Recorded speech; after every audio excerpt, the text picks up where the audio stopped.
आवाज़ आ रही है ऑनलाइन वालों?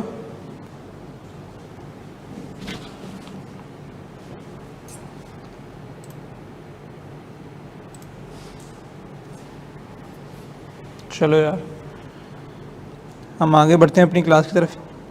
आप दोनों की पहली क्लास है आज? तो पिछली क्लासें ली हैं? अभी नहीं ली हैं। और आपकी पहली क्लास? थोड़ा आगे तो आ जाओ, इतना थोड़ा आगे आ जाओ यहाँ पे। पिछले लेक्चर भी यूट्यूब से नहीं लिए? अच्छा, अभी नहीं लिए, चलो मसला नहीं है।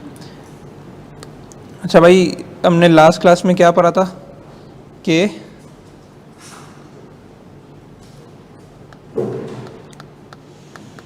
ठीक है, हमने लास्ट क्लास में क्या पढ़ा था कि भाई हमारी टैक्सेबल इनकम की कंप्यूटेशन किस तरह होती है। हमने हेड्स ऑफ इनकम देख लिए थे अपने कि कौन कौन से हमारे हेड्स ऑफ इनकम होते हैं। थोड़ा सा उनको रिवाइज करते हैं, फिर चल लेते हैं। ठीक है, हमने देखा था कि भाई हमारे पास जो है नॉर्मल टैक्स रिजीम होती है, जिसमें हमारे पास हेड्स ऑफ इनकम आते हैं। 5 तरीके के हेड्स होते हैं: income from property, income from other sources, income from business, income from salary, capital gains.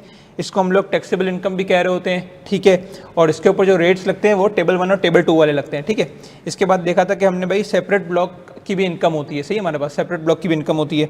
इसके बाद हमने देखा था हमारे पास एक फाइनल टैक्स रिजीम होती है, जिसमें एक मैंने एग्जांपल दी थी कि डिविडेंड इनकम होती है, और एक चीज़ होती है एग्जेम्प्ट इनकम। ठीक है, हमने लास्ट क्लास में कुछ अपनी इलस्ट्रेशंस भी की थी एफटीआर के ऊपर भी, डिविडेंड इनकम के ऊपर भी। सही है, कि हमने ये बताया था कि एफटीआर का जो है वो रेट अलग होता है 15% in most of the cases, और जो भी हमारा एफटीआर पे जो टैक्स कटता है वो कंपनी ऑलरेडी डिडक्ट कर लेती है, और उसकी हमें कैलकुलेशन किस तरह से दिखानी है हमने वो दिखाया था कि हम पहले अपनी टोटल टैक्स लायबिलिटी कंप्यूट करेंगे, उसके बाद हम दिखा देंगे कि ऑलरेडी जो हमारा टैक्स डिडक्टेड होगा वो हम उसमें से माइनस करके जो नेट पेबल होगा वो ले लेंगे। इसके बाद हमने एक सवाल भी देखा था इस डिविडेंड के ऊपर। सही है, इसके बाद हमने देखा था कि भाई फेयर वैल्यू का एक कॉन्सेप्ट देखा था। सही है, फेयर वैल्यू के कॉन्सेप्ट के बाद हमने जो है सीजेशन ऑफ इनकम देखा था। अब जो हमारे छोटे मोटे सारे कॉन्सेप्ट थे, डिसीज इंडिविजुअल का हमने कॉन्सेप्ट देखा था। डिसीज इंडिविजुअल में क्या था भाई कि जो उसका लीगल रिप्रेजेंटेटिव होगा वो उसके लिए लाइबल होगा, जो उसका टैक्स पेबल है या कोई पेंडिंग या कोई भी फ्यूचर में कोई अराइजिंग कोई कंटिजेंसी या प्रोसीडिंग्स हों लीगल की, तो legal representative would be liable. लेकिन वो किस हद तक लाइबल होगा? जितने की जो डिसीज इंडिविजुअल है उसकी स्टेट तक, अपनी जेब से वो कुछ भी नहीं दे रहा होगा। ठीक है भाई। अच्छा, इसके बाद हमने देखा था कि भाई income of a minor child. सही है, फिर अच्छा एक कॉन्सेप्ट है हमारे पास भाई, मुझे एक बात बताएं, एक कॉन्सेप्ट हमारे पास आता है। ठीक है, मरियम आप हैं क्लास में? आवाज़ आ रही है आप लोग को?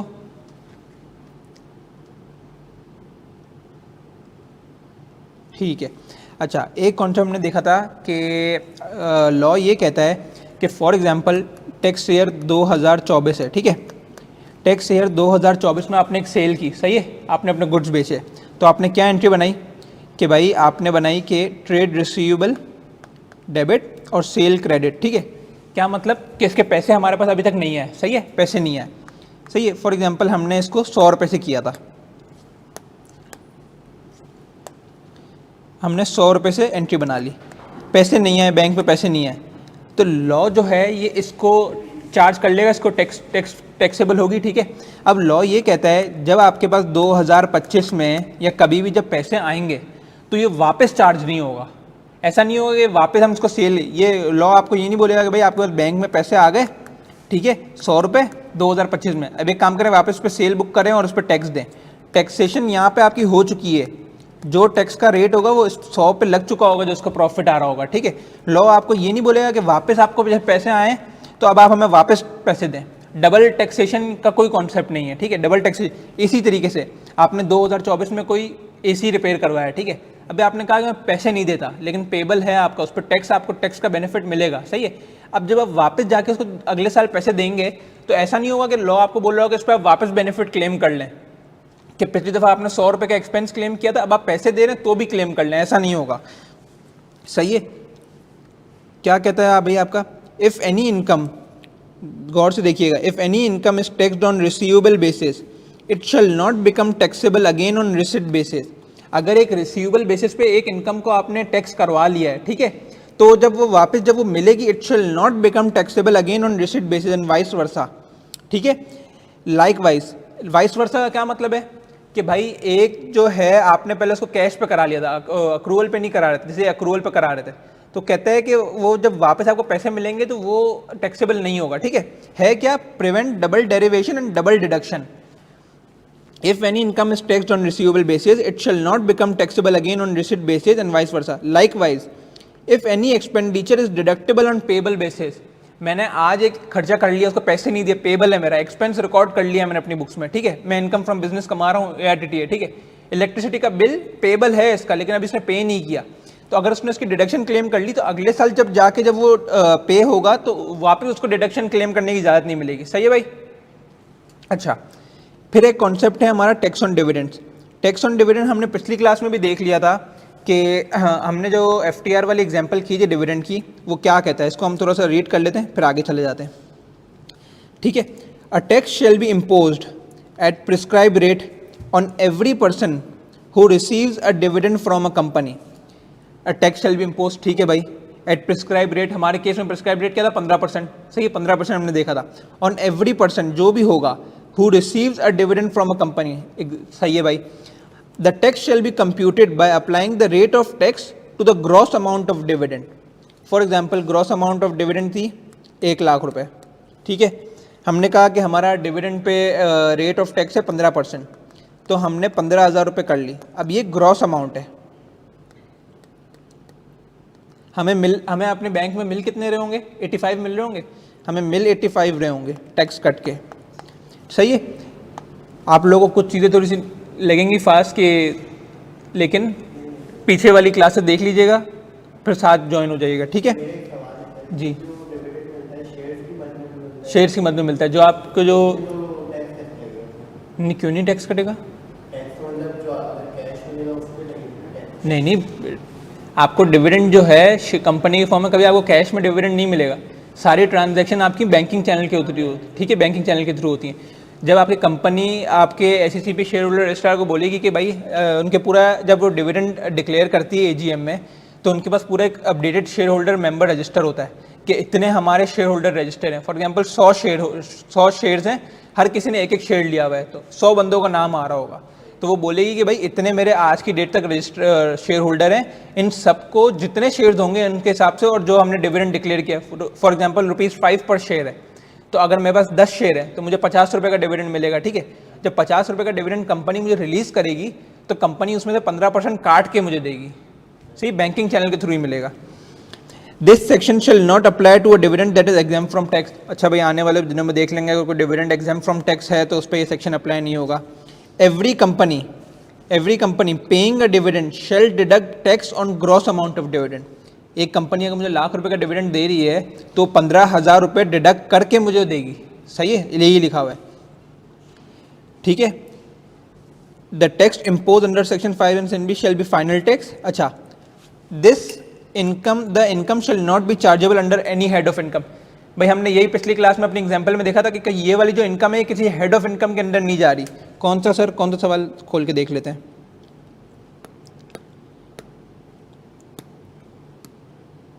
ये जो हमने लास्ट क्लास में देखा था, इसको हम FTR को किसी हेड ऑफ इनकम में नहीं लेके गए थे कि इनकम फ्रॉम सैलरी में मिला दिया, इनकम फ्रॉम बिजनेस में मिला दिया, हमने सिर्फ इसको टोटल इनकम में दिखाया बस। अच्छा, फिर क्या कहता है? No deduction shall be allowed for any expenditure incurred. FTR का जो इनकम होगी उस पर कोई आपको एक्सपेंडिचर अलाउड नहीं होगा। ठीक है, आप ऐसा नहीं हो सकता कि आपको एक्सपेंडिचर, अब ₹1,00,000 में सर मैं कोई अपना घर का कोई एक्सपेंस निकाल लूँ, या जहाँ मैं बैठ के शेयर्स खरीद रहा था वहाँ का कोई एक्सपेंस निकालूं, ऐसा कुछ भी नहीं हो, कोई डिडक्शन अलाउड नहीं होगी इस चीज़ के लिए। ठीक है, income shall not be reduced by any deductible allowances, ज़कात और सेट ऑफ एनी अलाउंसेस। ऐसा नहीं हो सकता सर कि हमारी NTR में इनकम आ रही है 10,000 रुपये, उसमें से हमने 10,000 रुपये का ज़कात हटा दिया, अब 5,000 रुपये फिर भी ज़कात बच रहा है हमारे पास, तो हम FTR की इनकम से हटा दें। कोई डिडक्टेबल अलाउंस FTR पे नहीं मिलेगा आपको, ना कोई आप लॉस सेट ऑफ कर सकते हो। पिछली क्लास में हमने पढ़ा था कि भाई इनकम फ्रॉम बिजनेस में हमारे पास लॉस आ गया था। ठीक है, 4 मिलियन की सेल्स की थी और ज़्यादा खर्चा हो गया, लॉस आ गया था हमारे पास, तो वो भी हम इस पर रिड्यूस नहीं कर सकते। इसकी जो ग्रॉस अमाउंट होगी वही चार्जेबल होगी। The tax deducted shell not be reduce by any tax credit. कोई अगर हमें आने वाले दिनों में टैक्स क्रेडिट मिला होगा तो वो भी इससे रिड्यूस नहीं हो सकता। The liability of a person shall be discharge if tax has been deducted. क्या मतलब भाई इसका, liability of a person shall be discharge? Liability of a person की वो ये बात कर रहा है कि जो हमारा जो टैक्स देने की जो जिम्मेदारी है FTR इनकम पे, ठीक है, वो डिस्चार्ज हो जाएगी अगर कंपनी ने shall be discharge if the tax has been deduct, अगर कंपनी ने डिडक्ट कर लिया, अब हमारी वापस इसको जमा कराने की जिम्मेदारी नहीं है, हमारी जिम्मेदारी कंपनी ने अपने हाथों ले ली और वो खुद जमा कराएगी, ठीक है। The tax dividend on the tax deducted on income is commonly known as non adjustable tax, ठीक है, ये एडजस्ट नहीं होता। अच्छा सही है भाई, यहाँ तक किसी का कोई सवाल है पिछली क्लासों से तो मैं आगे कॉन्सेप्ट पे बढ़ूँ, फिर हम इस चैप्टर को ख़त्म करेंगे। कौन से कोई सवाल है आपका मरियम?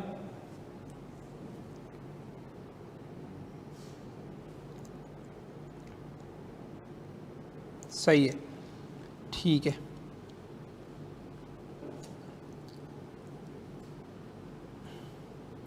अच्छा, हमने लास्ट क्लासों में कुछ डिडक्शंस की बात की थी अपनी, कि डिडक्शंस हमें क्लेम होते हैं अगर कोई हमें एक्सपेंस करें तो हम उसमें से अपने सेल में से कोई एक्सपेंस हटा सकते हैं, ठीक है।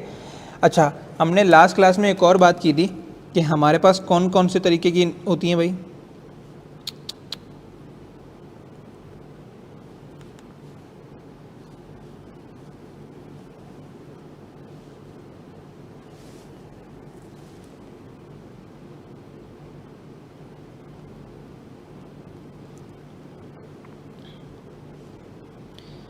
हमने लास्ट क्लास में देखी थी कि हमारे पास नॉर्मल है, सेपरेट है, FTR है और एग्जेम्प्ट इनकम है, सही है।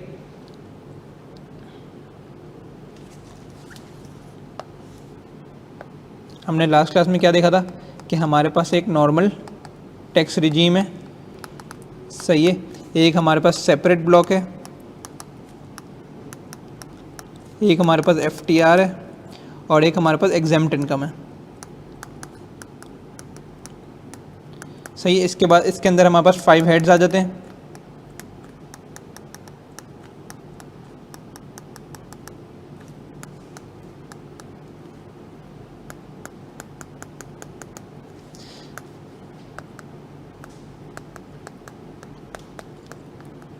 अच्छा सही है। अब मुझे एक बात बताएं, मेरे पास एक घर है, ठीक है, सुनिएगा गौर से, मेरे पास एक घर है, सही है, इसके अंदर मैं क्या कर रहा हूँ, 2 फ्लोर है, सही है।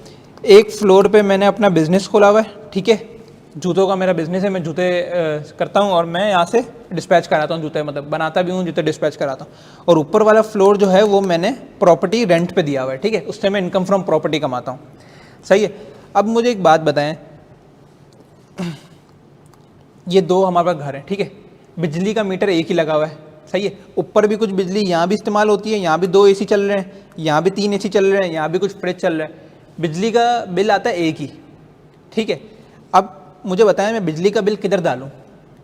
इनकम फ्रॉम बिजनेस में पूरा का पूरा डाल दूंगा तो गलत हो जाएगा भाई, क्यों? क्योंकि भाई मैं उसी बिजली से ऊपर प्रॉपर्टी से भी काम चल रहा है मेरा, ठीक है, और नीचे मेरी AC चल रहा है। तो लॉ ये कहता है कि जब आपके पास कोई ऐसा कॉमन एक्सपेंडिचर हो, कॉमन एक्सपेंडिचर, एक तो होगा भाई specific expenditure, income from business कमा रहा हूँ, नीचे मैं अपने मजदूरों को जो बैठे हुए मेरे साथ उनको सैलरी देता हूँ, ऊपर कुछ है रिपेयर्स एंड मेंटेनेंस करा लिया कि भाई प्लम्बर आ गया, वॉशरूम खराब हो गया, तो वो सिर्फ ऊपर के फ्लोर के लिए था, तो वो होता है हमारे पास स्पेसिफिक एक्सपेंडिचर।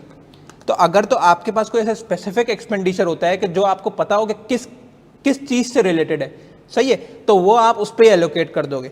लेकिन अगर कोई कॉमन एक्सपेंडिचर है तो लॉ ये कहता है कि कॉमन एक्सपेंडिचर को आपको दोनों पे एलोकेट करना होगा ऑन रीजनेबल बेसिस।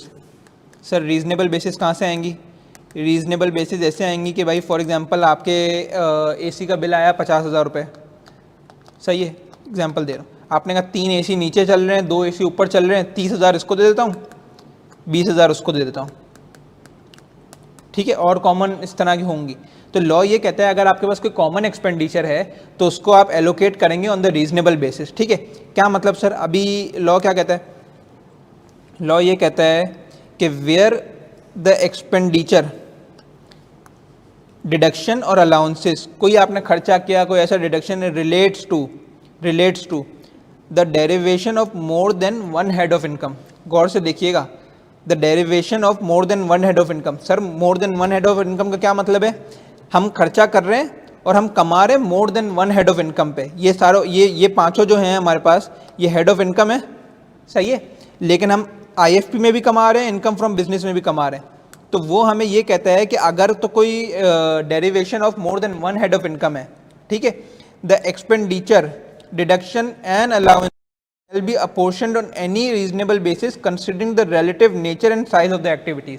ऐसा नहीं हो सकता इनकम फ्रॉम प्रॉपर्टी में एक एसी लगा हुआ है, नीचे 4 एसी लगे हुए हैं, आपने 30,000 रुपये बिल ऊपर एलोकेट कर दिया, ये गलत होगा, ठीक है।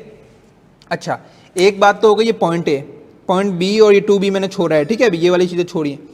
Where the expenditure and allowance related to derivation of more than one head of income, the expenditure shall be apportioned on any reasonable basis considering the relative nature and size of the business.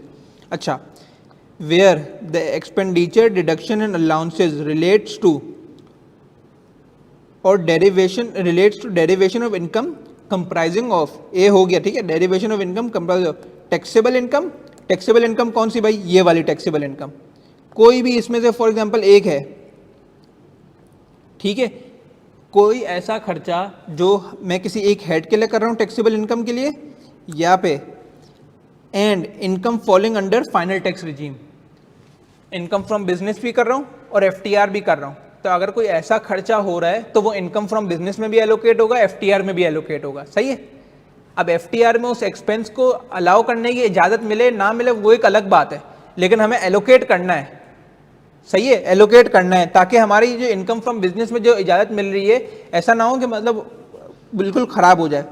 For example sir क्या मतलब, आप कोई FTR से income कमा रहे हैं, ठीक है, आपने इनकम कमाई पूरे साल में 1 मिलियन और इनकम फ्रॉम बिजनेस से आपने कमाई 3 मिलियन, सही है। अब कोई एक ऐसा कॉमन खर्चा है, कोई ऐसा कॉमन एक्सपेंडिचर है जो आपने दोनों के लिए किया है। फॉर एग्जाम्पल आपने किया है 5 लाख का कोई खर्चा, ठीक है। अब जब आपने 5 लाख का खर्चा किया है तो लॉ ये कहता है कि आप इस एक्सपेंडिचर को और इसको दोनों में एलोकेट करें। फॉर एग्जाम्पल इसका बन गया 2 लाख रुपए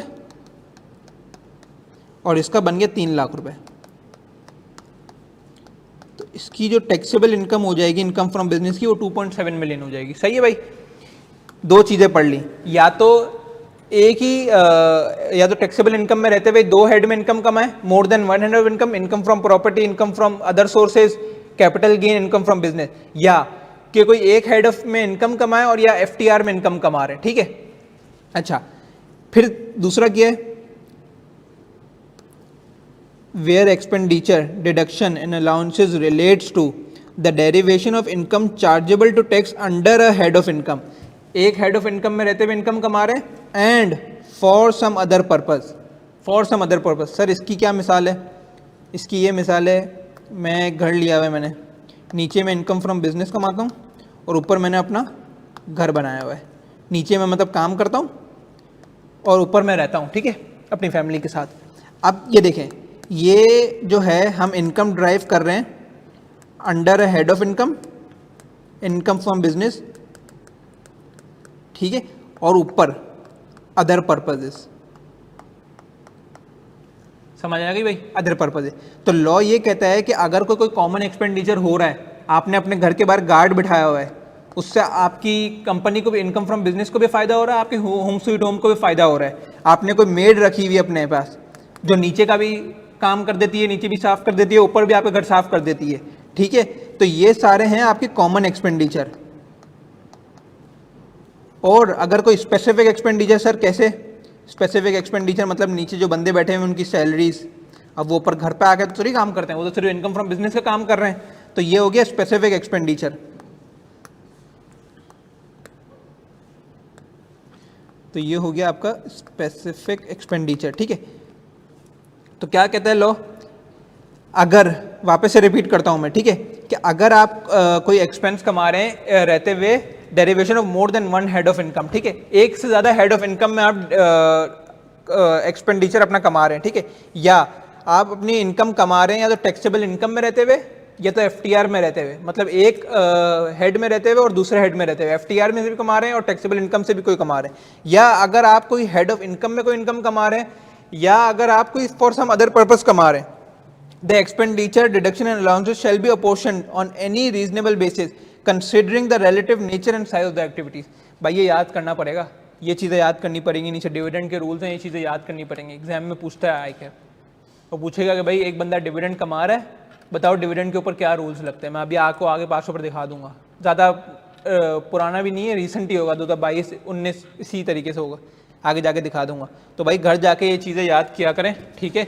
ये चीज़ें याद करेंगे, नोट्स बनाएंगे, किसी को कॉपी करना है तो कॉपी कर ले 2 मिनट के लिए, किसी को कोई कॉपी करना है तो कॉपी कर ले। ये चीज़ें घर जाके याद करेंगे तो ही होगी भाई।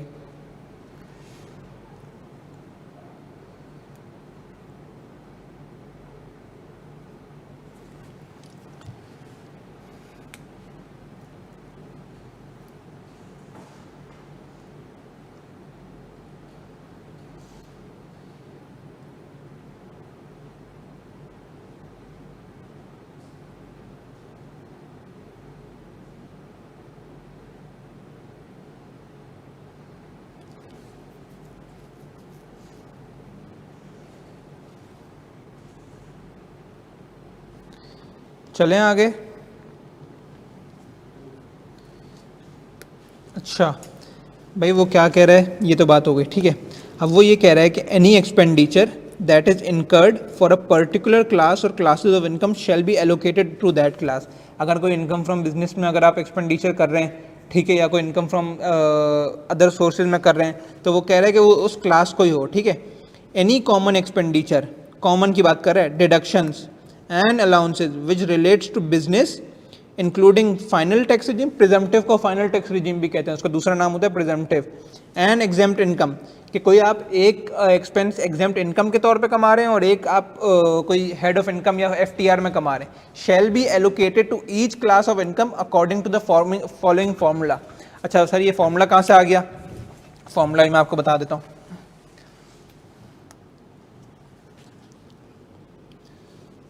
भाई फॉर एग्जाम्पल आपने इनकम फ्रॉम प्रॉपर्टी कमा रहे हैं, ठीक है, इनकम फ्रॉम बिजनेस कमा रहे हैं, ठीक है, एक घर है ऊपर नीचे ये कमा रहे हैं। इनकम फ्रॉम प्रॉपर्टी से आपने रेंटल जनरेट किया 3 लाख का, सही है। इनकम फ्रॉम प्रॉपर्टी से आपने रेंटल जनरेट किया 3 लाख का, और इसमें आपके कुछ रिपेयर्स एंड मेंटेनेंस के खर्चे हुए, कुछ घर का रिपेयर्स, किराएदार छोड़ के गए, नए किराएदार आए तो कुछ रिपेयर्स और मेंटेनेंस का खर्चा हुआ, ठीक है।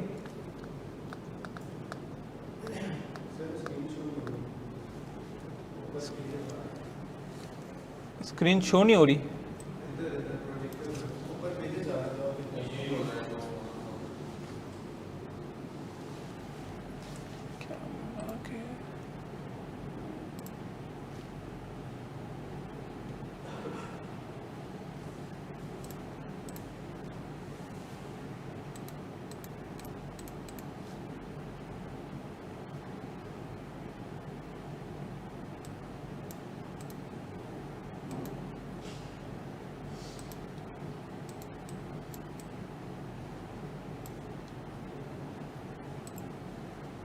अब चली गई है, स्क्रीन ही चली गई।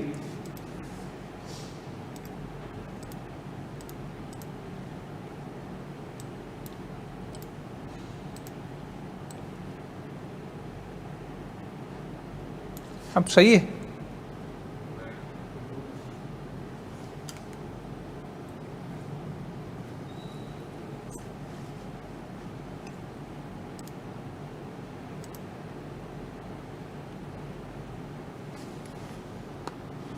अब सही है। अब सॉरी यार, अच्छा रिपेयर्स एंड मेंटेनेंस का आपने कुछ खर्चा किया 30,000, ठीक है। ये 30,000 क्या चीज़ है, कॉमन है स्पेसिफिक है? स्पेसिफिक है क्योंकि सिर्फ इनकम फ्रॉम प्रॉपर्टी पे किया है, ठीक है, ये स्पेसिफिक खर्चा है। अच्छा फिर हमने इनकम फ्रॉम बिजनेस से अपनी जनरेट की, हमारी रेवेन्यू आया, हमारा किसी चीज़ का काम है, हमने रेवेन्यू कमाया अपना 12 लाख रुपए, सही है। 12 लाख रुपए का हमने रेवेन्यू कमा लिया, सही है। इसके बाद हमारे यहाँ कुछ सैलरीज और गई होंगी, जो हमारे वर्कर्स काम कर रहे हैं, 3 लाख की सैलरीज गई हैं, सही है।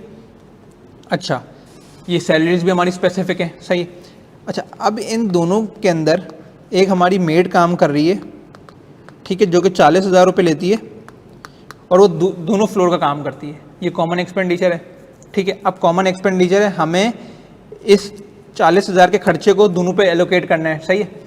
लॉ ये कहता है कि आप देखो कि आपके पास दोनों हेड में से ग्रॉस रिसीट कितनी हुई है। ग्रॉस रिसीट का मतलब कि आपने कमाया कितना है उस हेड से, जितना आपको अर्न हुआ है, जो आपको अर्न हुआ। हम बोलेंगे यार जो ग्रॉस रिसीट्स है हमारी IFP से है हमारी 3 लाख रुपए, सही है, और इनकम फ्रॉम बिजनेस से है हमारी 12 लाख रुपए। तो वो बोलता है कि इसके रेशियो में आप एक्सपेंस एलोकेट कर दो। कैसे सर? 40,000 रुपये का खर्चा है, 3 लाख, 3 लाख और 12 लाख। इसका ज़रा निकालें कितना बनता है।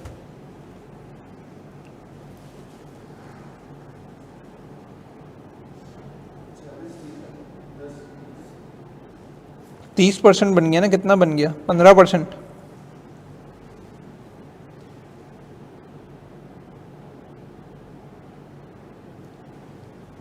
इसका आंसर बताएं मरियम, कितना आ रहा है इसके ऊपर? कैलकुलेटर इस्तेमाल करना है क्लास में, ऐसे बैठे नहीं रहना कि सर करेंगे तो हो जाएगा, खुद कैलकुलेटर इस्तेमाल करें, आंसर बताएं।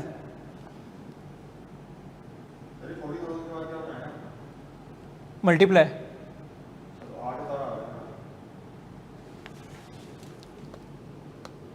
सही है, 8,000। अब 8,000 जो है हम लोग ये जो मेट का जो खर्चा है वो इनकम फ्रॉम प्रॉपर्टी पे दे देंगे, और जो बाकी का जो खर्चा है वो हम लोग किसको दे देंगे? 32,000 इनकम फ्रॉम बिजनेस। सही है भाई, हमने ग्रॉस रिसीट के ऊपर एलोकेशन कर दी। सही है भाई, पढ़ लेते हैं क्या कह रहा है। अमाउंट ऑफ एक्सपेंस, हमने भी अमाउंट ऑफ एक्सपेंस लिया था 40,000 into gross receipt for a class of income. Gross receipt for a class of income, एक क्लास ऑफ इनकम की क्या ग्रॉस रिसीट है? Gross receipt for all class of income. हम divide कर लेंगे, 3 लाख को हमने 15 लाख से डिवाइड कर दिया। Gross receipts are receipts without deduction of expenditure. इसके अंदर ना हमने कॉमन एक्सपेंडिचर निकाले, ना हमने स्पेसिफिक एक्सपेंडिचर निकाले, सिर्फ हमने ग्रॉस रिसीट्स जो हमें मिली है वो देखी है।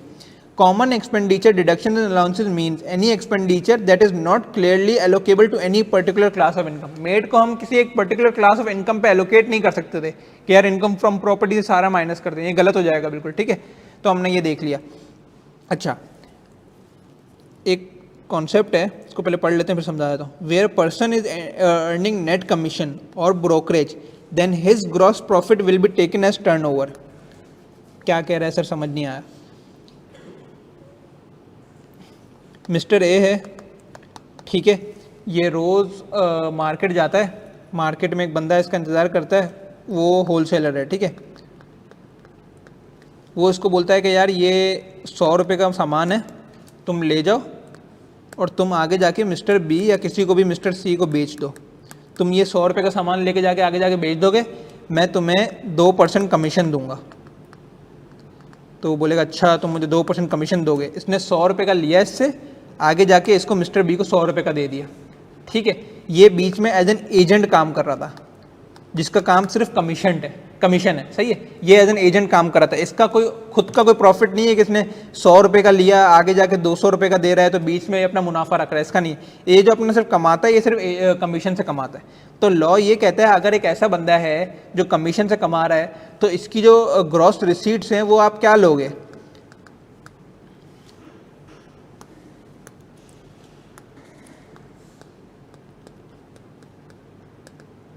वो उसका ग्रॉस प्रॉफिट होगा जो कि होगा इसका कमीशन। आप ऐसा नहीं बोलोगे कि यार वो 100 रुपये की सेल कर रहा है, वो तो एज एन एजेंट काम कर रहा है, ठीक है। उसका कमीशन है, ब्रोकरेज है, कोई घर दिलवा दिया किसी ब्रोकर ने, तो उसका जो ग्रॉस प्रॉफिट है वो उसका कमीशन है। क्या होगा? 2 रुपये इसका कमीशन होगा, तो 2 रुपये इसका ग्रॉस प्रॉफिट होगा। Then his gross profit will be taken as a turnover, ठीक है भाई, एग्रीड है। अच्छा, थोड़ी सी चीज़ें देख लेते हैं। Class of income means Pakistan and foreign source salary, ये हमने लास्ट क्लास में ही देख लिया था। Income of under head salary business, income from business, income from speculation business. एक स्पेकुलेशन बिजनेस होता है, जब हम इनकम फ्रॉम बिजनेस में जाएंगे तो हम ये देखेंगे कि स्पेकुलेशन बिजनेस क्या होता है। Capital gain, income from other sources, property, income exam from tax, separate block, FTR, ये सारी क्लास ऑफ इनकम है। अच्छा, लॉ ये कह रहा है while allocating expenses the nature and source of each class must be considered, ठीक है। जब आप सोर्स करो तो उसका नेचर और क्लास देख लेना। The basis for allocation of expenditure should be certified by a chartered accountant और a cost and management accounting. ये जो आप बेसिस फॉर एलोकेशन अपनी करते हो, ये आपको एक बंदे से सर्टिफाइड भी कराना पड़ेगा कि भाई क्या मैं ये सही करवा रहा हूँ। वो CMA भी हो सकता है, चार्टर्ड अकाउंटेंट भी हो सकता है। This certificate shall be accepted by the commissioner unless there is significant variations 10% plus minus beyond the limits from allocation।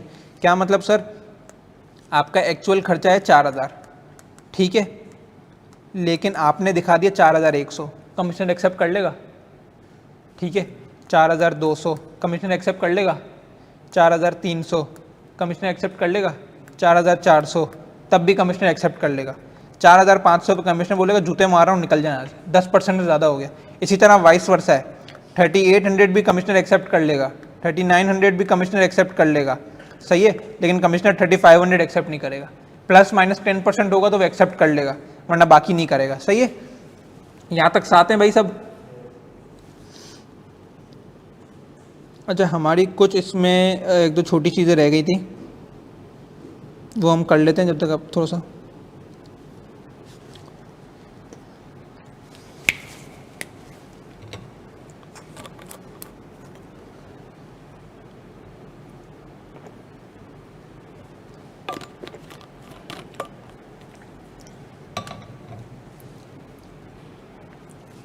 अच्छा भाई, हमने अपने डिडक्टेबल अलाउंस का जब पढ़ा था,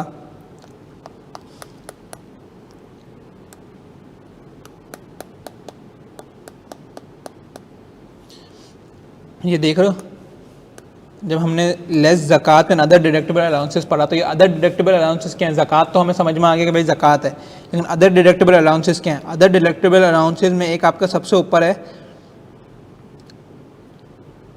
workers welfare fund. Workers welfare fund क्या होता है कि भाई वर्कर्स वेलफेयर फंड ये होता है कि कंपनी ने अपने वर्कर्स के लिए एक वेलफेयर के लिए फंड बनाया होता है, जिसमें वो कुछ अमाउंट डालते रहते हैं अपना, ठीक है। वो किस तरह कैलकुलेट होता है, उसका आपको जो है क्या कहते हैं, आपको उसका अलाउंस मिल जाता है, ठीक है। जो आप मिलोगे आपके टोटल इनकम से उसका अलाउंस मिल जाएगा। A person shall be entitled to a deductible allowances, deductible for the amount of any workers welfare fund paid by the person under the workers welfare fund. ऐसा नहीं आपने गली मोहल्ले में कमेटी बना ली, उसमें अपने वर्कर्स के लिए पैसे डाल दिए। अगर ये वर्कर्स वेलफेयर फंड ऑर्डिनेंस के तहत आपने पैसे डाले होंगे, या under any law relating to workers welfare enacted by provinces, तो उसकी आपको डिडक्शन मिल जाएगी, ठीक है। ऐसा नहीं हो सकता कि आपने अपनी तरफ से कोई किया और गवर्नमेंट को कह रहे हैं कि भाई जमा दिखा, हमें इसका अलाउंस दे दें, लेकिन गवर्नमेंट आपको उसका अलाउंस नहीं देगी, ठीक है। अच्छा, ये कह रहा है कि no deductible allowances will be allowed for amount of WWF paid to provinces by provincial establishment, ठीक है। अच्छा, इसका क्या मतलब है ट्रांस प्रोविंशियल एस्टेब्लिशमेंट? भाई जैसे कुछ कंपनीज होती हैं जिनका काफ़ी ज़्यादा सूबों में काम होता है, ट्रांस प्रोविंशियल मतलब एक से ज़्यादा सूबे में काम, तो अगर वो जो है, अगर कोई अपने प्रोविंस को कोई अगर WWF की कोई अमाउंट पे करेंगी, तो वो उसका आपको डिडक्टेबल अलाउंस नहीं मिलेगा, ठीक है। लॉ में ये चीज़ है। इसी तरीके से हमारे पास WPPF है। WPPF क्या है कि भाई लॉ ये कहता है कि कंपनियों को कि आपको अपने वर्कर्स के लिए ना एक प्रॉफिट में से कुछ पार्टिसिपेट करके जमा कराना पड़ेगा, कि जब वर्कर जाएंगे, जब उनकी रिटायरमेंट का वक्त आएगा, तब आप उनको पैसे देंगे, सही है भाई, तब उनको पैसे देंगे। तो इस तरह की जो कंपनीज होती हैं वो WPPF के फंड में भी अपने हर सालाना बेसिस पे पैसे डालते रहती हैं, ठीक है। तो उसका भी गवर्नमेंट आपको ये कहती है कि हम आपको उसका डिडक्टेबल अलाउंस अलाउ कर देंगे। अब पर्सन से यहाँ मतलब है कंपनी, ठीक है। पर्सन से यहाँ मतलब है कंपनी, ऐसा ना हो कि आप इंडिविजुअल समझे, इंडिविजुअल को नहीं मिलता। A person shall be entitled to a deductible allowance for the amount of any workers participation fund paid by the person under the companies profit workers participation act or under any law. ये कुछ इनके WWF WPPF के कुछ funds बने हुए हैं कि जिन ordinance है, एक्ट है, जिनके तहत अगर आप पेमेंट देंगे, जिस तरह हमने ज़कात में देखा था कि अगर मैं ज़कात का भी हमें एक डिडक्टेबल अलाउंस मिलता है, ठीक है। अगर मैं ज़कात किसी को भी रोड पे चलते फिरते दे दूं तो उसका हमें कंपनी को डिडक्टेबल अलाउंस नहीं मिलेगा, आपको ज़कात एंड उसर ऑर्डिनेंस के तहत ज़कात देनी पड़ेगी, ठीक है। जो रजिस्टर्ड इंस्टीट्यूशंस होते हैं उनको अगर आप ज़कात देंगे तो आपको अलाउ होगा। इसी तरीके से यहाँ भी है, ठीक है। No deductible allowance will be allowed for an amount of WPPF paid to province by trans provincial establishment. सही है भाई, ये दो चीज़ें थी हमारी। कंपनीज को होता है, इंडिविजुअल को ज़कात का अलाउंस होता है। अगर आपने कोई अपनी ज़कात पे की है जो ज़कात एंड उशर ऑर्डिनेंस के तहत है, और अगर आपकी कोई टोटल इनकम बन रही है, फॉर एग्जांपल अगर आपकी टोटल इनकम है 8 लाख रुपए और आपने ज़कात दे दी 50,000 रुपये, तो वो आपकी कम हो जाएगी। वो हमने लास्ट क्लास में हमने यहाँ पे पढ़ा था, पूरा टेबल होता है कि किस तरह से उसका स्ट्रक्चर चलता है। ये होती है टोटल इनकम से आपकी जो ज़कात होती है वो आपकी माइनस हो जाती है, ठीक है।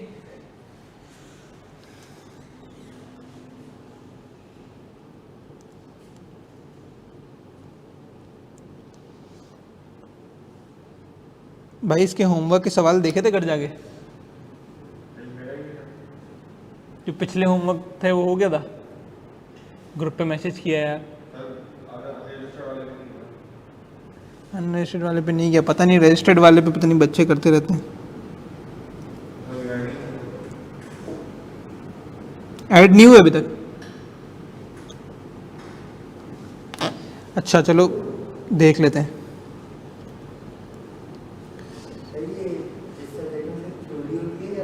नहीं, कंप्यूटेशन भी होती है, 40 से 50 मार्क की कंप्यूटेशन होगी और बाकी आपकी थ्योरीज़ के भी मार्क्स होंगे। थ्योरीज होगी, कुछ एरिया हमारा ऐसा है ग्रेड है जो कि बिल्कुल ही थ्योरी बेस्ड है। ग्रेड बी में 20-25 मार्क 30 मार्क की कंप्यूटेशन होगी, कुछ के थ्योरी के सवाल होंगे आगे।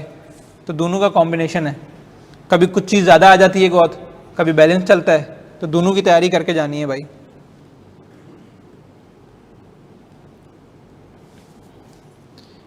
चलो भाई सवाल पढ़ो या सब्र करो।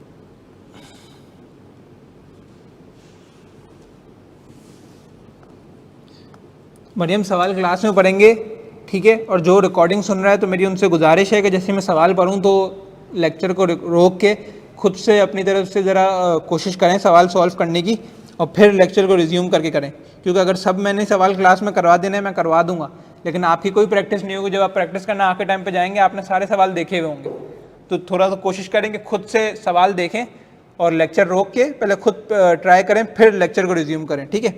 अच्छा भाई, मिस्टर हैदर, सितंबर 2010 का सवाल है। Mister Haider is a legal representative of his deceased uncle since 5 January 2010 and manages a state worth rupees 10 million approximately. On 10th August 2010 he received 2 notices from the income tax department.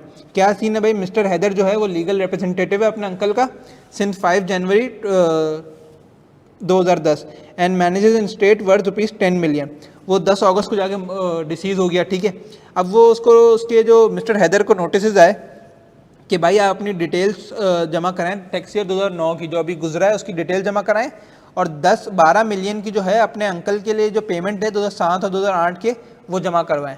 Advice mister Haider about the extent of his tax liability in respect of the income earned by his uncle before 5th January.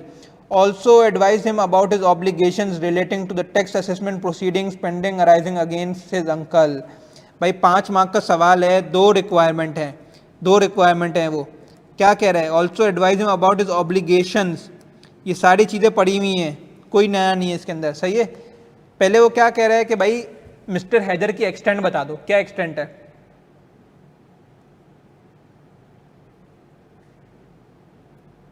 पढ़ा है यार last class में, वापस से सवाल पढ़ो क्या कह रहा है। मरियम बताएं इसका आंसर क्या है, सवाल पढ़ लिया आपने?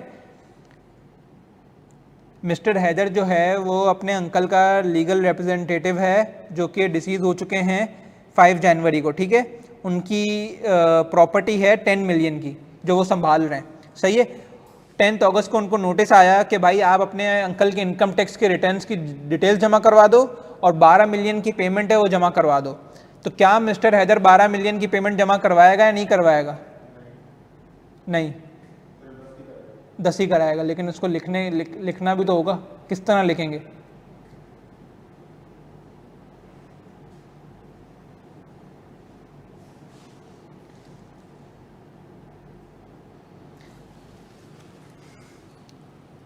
कोई है भाई? भाई हम ये बताएंगे कि the tax liability of mister Ahmad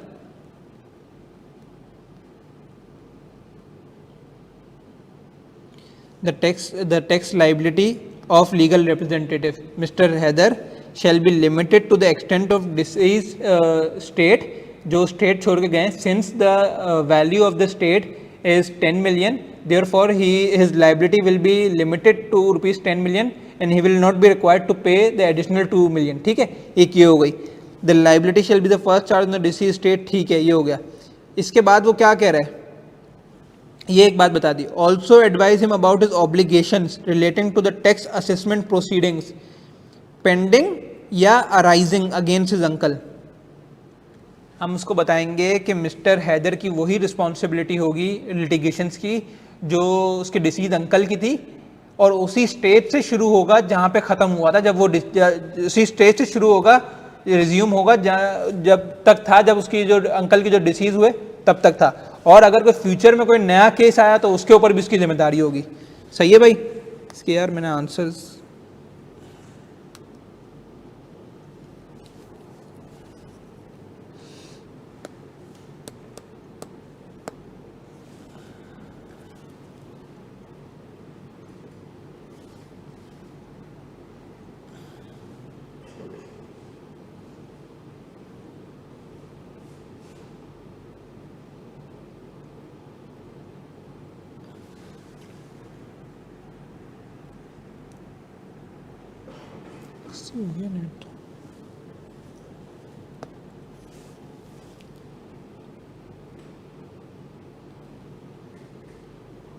सही है, सब साथ हैं.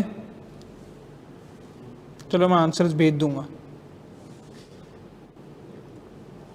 सही है. हम इसको बता देंगे कि भाई any proceeding taken against the deceased before it shall be assumed has been taken against the legal representative. The proceedings will continue against the legal representative from the stage at which they were at the time of death. ठीक है, जिस time पे death के वक्त जो stage था उसी से स्टेज से शुरू होगा. सही है. Any proceedings which could have been taken against this may be taken against the legal representative. यही चीज़ें लिखनी है, इसी चीज़ के मार्क्स हैं. तभी मैं पहली क्लास से कह रहा हूँ कि भाई याद करें, याद करेंगे तो होगा. सही है. उसने केस घुमा दिया कि भाई मिस्टर हैदर हैं, उसके अंकल हैं डिसीज, वो मर गए कार एक्सीडेंट में, अब इनकम टैक्स. अंदर बात एक ही चीज़ है जो हमें लिखनी है. सही है भाई. आ जाएं दूसरे सवाल पे.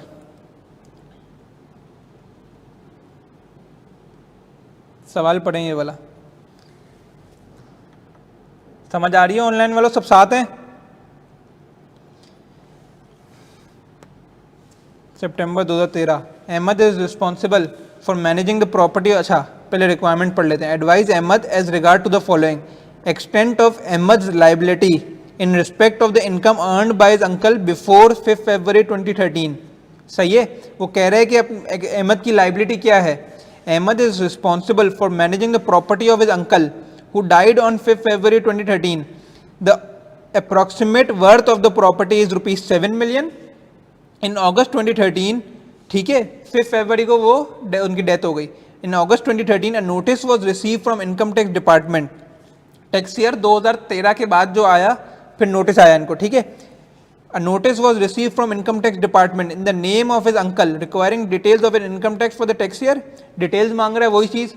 ठीक है. For the along with demand for payment of tax in respect of previous year amounting to rupees 8.5 million. ठीक है. प्रॉपर्टी कितने की है? 7 मिलियन. कितना मांग रहा है? 8.5 मिलियन. कह रहे हैं अब देखो पिछली दफ़ा क्या सवाल था, एक ही पार्ट में उसने दोनों चीज़ें पूछी थी, इसने अलग अलग कर दिया.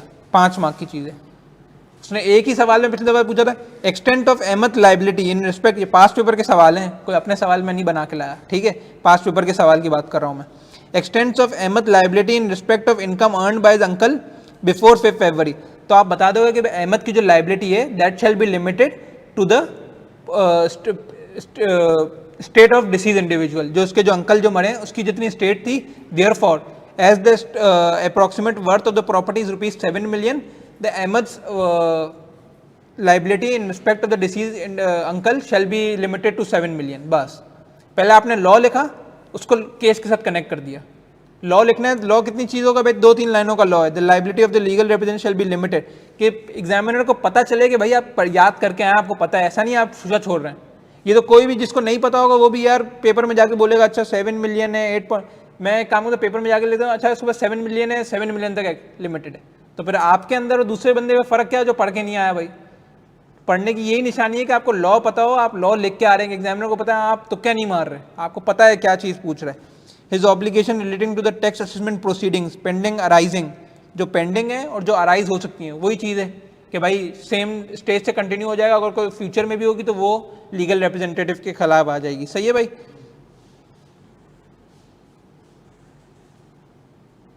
ये देखें सितंबर 2016 में वापस इनिशिएटेड मुबीन इशूड डिमांड, लेकिन वो default however Mubeen died in a car accident. अब वो किससे रिकवर करेगा, क्या एक्सटेंट होगी, अब उसने यहाँ बताया नहीं कि लीगल रिप्रेजेंटेटिव कौन है। उसने कहा भाई मुबीन ये बंदा था, ठीक है, इसको पे करना था कुछ आउटस्टैंडिंग अमाउंट अपनी और डिफॉल्ट सरचार्ज भी पे करना था, लेकिन वो मर गया before settling his tax liability, उसकी डेथ हो गई। अब वो कह रहे हैं कि भाई टैक्स अथॉरिटीज़ किससे ले सकती हैं, तो हम बोलेंगे कि भाई इसका लीगल रिप्रेजेंटेटिव से ले सकती हैं। कितना ले सकती हैं, जितनी इसकी लिमिट है। प्रोसीडिंग्स का बता दो, बता देंगे प्रोसीडिंग्स का भाई। सही है भाई। ये वाला क्वेश्चन करें।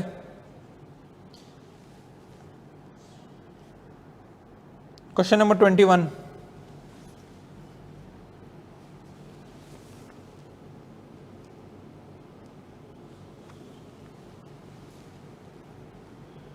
Mr. Daneshwar, a renowned author, completed his book on human behavior in 2.5 years. He received a lump sum amount of rupees 9 lakh in May 2016 on account of royalty. सही है। Discuss the tax liability of rupees 900,000 received by Daneshwar. क्या scene होगा इसका? Equally divide होगा। क्यों?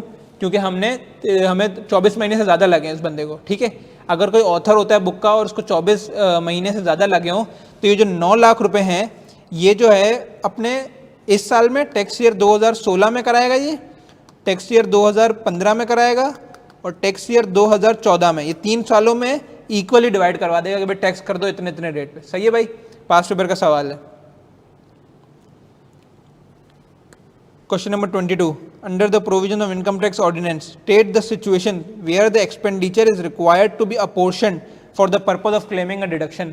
अभी पढ़ा है आज की क्लास में, 3 मार्क का सवाल है। State the situations where expenditure is required to be apportioned for the purpose of claiming a deduction. 3 चीजें क्या पढ़ी थी हमने? कॉमन एक्सपेंडिचर तो सही है, वही एलोकेट होगा। 3 चीजें पढ़ी थी हमने। या बंदा मोर देन 1 हेड ऑफ इनकम से कमा रहा है, या बंदा अगर या एक हेड ऑफ इनकम से कमा रहा है, या कोई फाइनल टैक्स से कमा रहा है, या बंदा कोई इनकम चार्जेबल टू टैक्स कमा रहा है, या फॉर सम अदर पर्पस कमा रहा है। 3 चीजें पढ़ी थी हमने। ये वाली 3 चीजें पढ़ी थी, 1 2 3। कोई chargeable tax under head of income से कमा रहा है और for some other purpose, derivation of more than 1 head of income, और derivation of income comprising of taxable income and income following under tax regime. ये चीज उसने पूछ ली है। बताओ ये केसेस बताओ। सेक्शन 67 ना, मैं आपको उसका बेरेक्स से भी खोल के दिखाऊंगा, देखेंगे उसमें भी यही चीजें लिखी हुई हैं।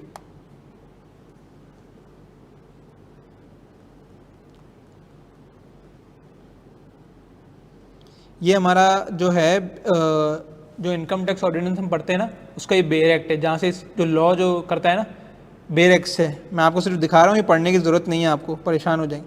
ये देखें, the derivation of more than 1 head of income, derivation of income comprising of taxable income any other class of income for which FTR की बात कर रहा है, ठीक है। ये derivation of income chargeable to tax under head of income or some other purpose.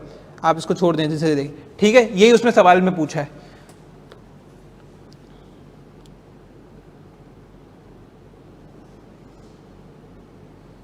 ये हमने सारी चीज़ें कर ली थी, ठीक है भाई। ये वापस वही अपने टैक्स असेसमेंट की प्रोसीडिंग्स पूछ रहा है। सही है भाई, ये देख लेना। अच्छा, general provision rules which may apply to income subject to FTR, क्या होगा इसका? आज ही पढ़ा है क्लास में।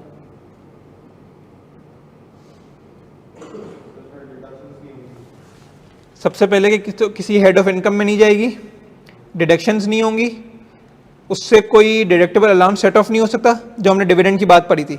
कोई डिविडेंड, कोई लॉस सेट ऑफ नहीं हो सकता, और आपकी लाइबिलिटी डिस्चार्ज हो जाएगी अगर कंपनी ने डिडक्ट कर लिया। यही बातें पढ़ी थी। कितने मार्क का सवाल पूछा इसने? 6 मार्क का सवाल पूछा है। तो 6 मार्क में उसको आपको जस्टिफाई करना पड़ेगा कि वो 6 मार्क किस चीज़ के दे रहा है वो आपको। और सवाल इतना पुराना नहीं है, सवाल कब का है? सवाल 2019 का है, ठीक है। ये देखें, सेक्शन 5 है, हमें बताएंगे कि भाई प्रिस्क्राइब रेट पे टैक्स लगेगा, ठीक है, और ग्रॉस अमाउंट पे टैक्स लगेगा, सही है, एवरी कंपनी को डिडक्ट करना पड़ेगा, ये सारी चीज़ें लिखनी पड़ेंगी, इसके रूल्स भी लिखने पड़ेंगे। 6 मार्क वो ऐसे नहीं दे रहा, वो 6 मार्क का मतलब होता है, ठीक है। तो चीज़ें याद करके जानी है और चीज़ों को पता हो कि भाई किधर लिखी हुई है। और कोई भी अगर पास पेपर का क्वेश्चन कर रहे हैं, ठीक है, जो मेरी आदत थी मैं आपको बता देता हूँ, जिस तरह टॉपिकल कर रहे हैं, तो जिस तरह कि सितंबर 2019 का सवाल आया आपने कहा, ठीक है, आपके सामने मोबाइल और होता है, आईकैप की वेबसाइट खोल लें, एग्जामिनर कमेंट्स खोल लें, और आईकैप क्या बोल रहा है कि बच्चों ने क्या गलती की थी। बच्चे पता है इसमें क्या गलती करके आए थे? बच्चे लिख के आए थे कि डिफरेंट तरीके की एफटीआर कौन कौन सी होती हैं, एक्सपोर्ट्स होती हैं, खैर अभी नहीं होती है लेकिन पहले होती थी, एफटीआर एक्सपोर्ट्स होती है, ठीक है, और डिविडेंड कम। आईकैप कहता है बच्चे ये पूछ के आए, मैं आपसे क्या पूछ रहा हूँ कि जनरल प्रोविजन और रूल्स, आप उसको लिख के आ रहे हो कि एफटीआर कितने तरीके की होती है, पूछ वो क्या रहा है, आप उसको लिख के क्या आ रहे हो। एग्जामिनर कमेंट्स लाजमी पढ़ा करो, मैं सही बता रहा हूँ, इतना ज़्यादा टाइम नहीं लगेंगे। मेरे टाइम पे तो कंबाइंड फाइल होती थी सारे पास पेपर्स की, वो खोलो उसमें सब चीज़ें मिल जाएंगी, ठीक है। लेकिन एग्जामिनर कमेंट्स पढ़ने की आदत डालो कि आईकैप क्या कह रहा है कि बच्चों ने क्या गलती की थी, ताकि मुझे पता हो कि भाई मुझे ये चीज़ नहीं गलती करनी। अब ये देखें सितंबर 19 में 6 मार्क का सवाल आया, ये देखें, रुस्तम एंटरप्राइजेस कंपनी का नाम डाला है सिर्फ उसने, और कुछ भी नहीं किया। Opt for final tax regime with regards to export business, अब खैर ये एक्सपोर्ट बिजनेस की चीज़ हट गई। Under the income tax ordinance 2001 list down the rules that shall apply to income subject to final tax. 3 marks के लिए वही चीज़ उसने वापस रिपीट कर ली। अब जिस बंदे ने सितंबर 2022 से पहले सितंबर 2019 के पास पेपर देखे होंगे, उसको पता है कि यार आईकैप ये चीज़ पूछ रहा है, अगर मैं तरीके से याद कर लूँ तो निकल जाएंगे, उसको 3 मार्क्स मिल गए होंगे, कोई मुश्किल नहीं है। सही है भाई, एग्रीड है भाई। यहाँ हमारा इस चैप्टर का इख्तिताम होता है, ठीक है। इसके बाद हमें एक चैप्टर पढ़ना है जो कि है, हम अभी आएंगे अपने हेड्स ऑफ इनकम पे, ठीक है। हसनैन जो है मेरे साथ जो को टीचर हैं, वो भी इसी वीक में ही एक हेड ऑफ इनकम शुरू करवा देंगे। आज हम एक हेड ऑफ इनकम शुरू कर रहे हैं, हमारे पास अभी टाइम है खैर क्लास में, तो हम एक चीज़ शुरू कर रहे हैं, थोड़ा सा उसको डिस्कस करते हैं, फिर हम क्लास को एंड करेंगे, ठीक है। तो साथ साथ क्लासेस चलती रहेंगी, अपनी पुरानी क्लासेस ले लीजिएगा टाइमली, सही है। अच्छा,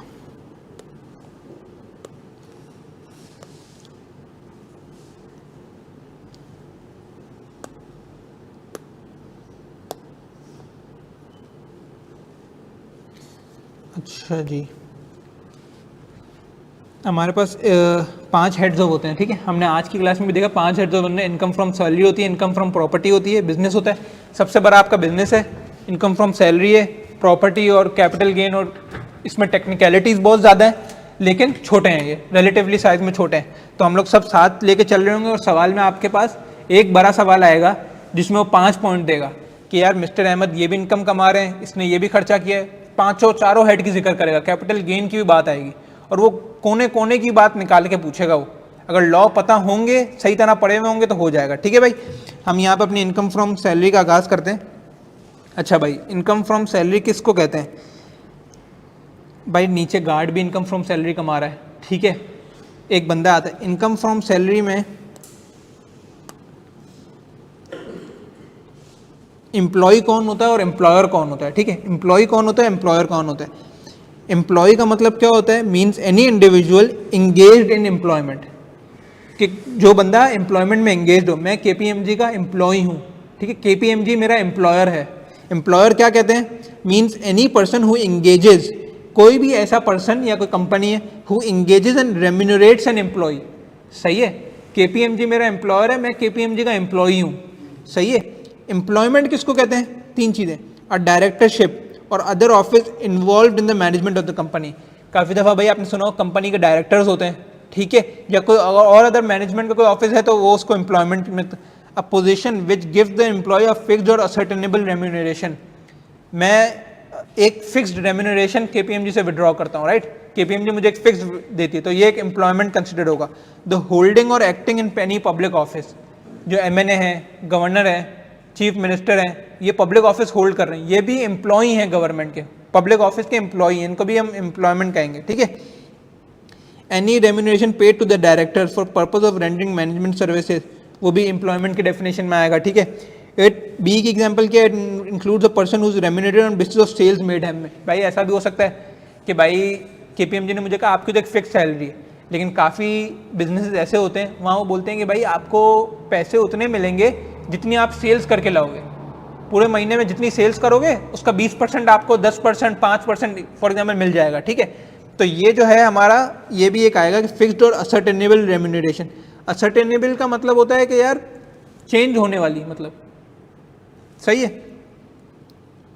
अच्छा, एक और चीज़ जो हमें देखने की ज़रूरत है वो ये है कि भाई हमारा एक रिलेशनशिप होना चाहिए एम्प्लॉय एम्प्लॉयमेंट से। क्या क्या मतलब, भाई मेरे घर में एसी ख़राब हो गया, ठीक है, मैंने एक बंदे को बुला लिया कि भाई एसी सही कर ले आके, वो अपना गैस वैस का सिलेंडर विलेंडर सब लेके आ गया। क्या वो मेरा एम्प्लॉय है? क्यों? क्योंकि वो इंडिपेंडेंट है भाई, अपना काम कर रहा है, आउटसोर्स है, ठीक है, डिपेंडेंट नहीं है मेरे पे। जबकि ARTT भाई इतना बड़ा इंस्टीट्यूट है, यहाँ एक कोई होगा सर ने रखा होगा जो सुबह से शाम तक ARTT के लिए ही है। वो एसी कभी इस रूम का खराब हो गया, कभी कोई इलेक्ट्रिशियन का खराब हो गया, तो वो भी एसी का काम कर रहा है। तो क्या वो एम्प्लॉय है ARTT का? क्यों? क्योंकि वो डिपेंडेंट है ARTT पे, इंडिपेंडेंटली काम नहीं कर रहा है वो, ठीक है। क्या कहता है कि भाई मास्टर सर्वेंट रिलेशनशिप एग्जिस्ट करना चाहिए between the person who is using the service and the person who is rendering the service. जो एसी वाला आ रहा है और जो बंदा एसी की सर्विसेज ले रहा है, मास्टर सर्वेंट रिलेशनशिप होना चाहिए। If it does not exist, it will not be treated as an employment, rather it will be considered an independent service rendered to the person who has hired him। सही है। कोई faculty है school में, भाई आपने देखा होगा भाई दो तरीके की फैकल्टी होती है। एक होती है परमानेंट फैकल्टी, ठीक है, वो बोलते हैं कि भाई हम सुबह 8 बजे आ जाएंगे असेंबली से पहले और शाम 2 बजे रुकेंगे। और एक काफ़ी दफ़ा कॉलेजेस में होता है कि भाई विजिटिंग फैकल्टी होती है, उनको बोलना पड़ता है कि सर आप इस टाइम पे आ जाएं, इस टाइम पे आ जाएं। वो एम्प्लॉय नहीं है वो, ठीक है। एग्रीड है भाई, यहाँ तक सब साथ हैं। अच्छा, सैलरी कहते हैं किसको? सैलरी में कौन कौन होता है? एक हमने चीज़ पढ़ ली कि भाई एम्प्लॉयर, एम्प्लॉयमेंट क्या होती है, और एम्प्लॉय क्या होता है। एम्प्लॉय वो बंदा होता है जो काम कर रहा होता है, एम्प्लॉयर वो होता है जो उसको काम पे रखता है, जो एंगेज करता है और रेम्यूनरेशन देता है उसको। एम्प्लॉयमेंट भी हमने देख ली। फिर हमने देखा कि भाई इंडिपेंडेंट डिपेंडेंट होना चाहिए। अगर डिपेंडेंट है, मास्टर सर्वेंट रिलेशनशिप है, तो ये हम करेंगे, सही है। अच्छा, इसके बाद एक चीज़ है सैलरी। सैलरी किसको कहते हैं भाई? any salary received by an employee, any salary received by an employee other than exempt salary, कोई exempt salary भी होगी sir, shall be chargeable under the head salary। सही है भाई, कोई भी सैलरी इसको मिल रही हो, सैलरी में क्या क्या आता है बताता हूँ। रिसीव्ड लिखा हुआ है यहाँ पे, रिसीव्ड, सही है। क्या मतलब सर? टैक्स ईयर 2024 था, अभी ख़त्म हुआ है, और टैक्स ईयर 2023 था। सर मैंने यहाँ पे भी 12 महीने काम किया है, यहाँ पे भी 12 महीने काम किया है। मेरी हर महीने की सैलरी थी 1 लाख रुपए, ठीक है, 1 लाख रुपए पर मंथ की सैलरी पे था। यहाँ पे मुझे मिली 10 लाख रुपए। उन्होंने कहा यार 2 लाख रुपए भी हमारे पास नहीं है, अगले साल ले लेना।